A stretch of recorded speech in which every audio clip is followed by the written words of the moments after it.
হাতে কাজ নেই, অর্থকষ্টে ভেঙে পড়েছেন অভিনেতা শামীম হোসেন। বাংলা নাটকের পরিচিত মুখ শামীম হোসেন।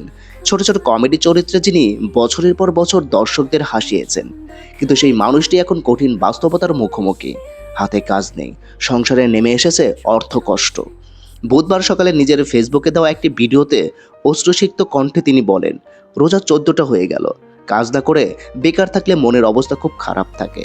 পরিবার আর আত্মীয়দের জন্য মাসে একটা আয়ের টার্গেট থাকে, কিন্তু কাজ না থাকলে মনে হয় টেনশনে পাগল হয়ে যাব। পাশে আল্লাহ ছাড়া আর কেউ নাই। এর আগে একটা পোস্টে তিনি লিখেছেন, আমরা হচ্ছে মধ্যবিত্ত ফ্যামিলি, তাই জানলার ফাঁক দিয়ে তাকিয়ে থাকি। কোনো কাজ যদি আসে, কেউ যদি ডাকে, কেউ যদি পাশে এসে দাঁড়ায়। অভাব কি জিনিস আজকে আমি টের পাচ্ছি ভাই। শামীম হোসেনের জীবনের গল্প সংগ্রামের। প্রায় 20 বছর আগে জীবিকার তাগিদে কুলিগিরি, রিক্সা চালানো সবই করেছেন তিনি। পরে 1997 সালে বেইলি রোডে মহিলা সমিতির পিয়নের চাকরি নেন।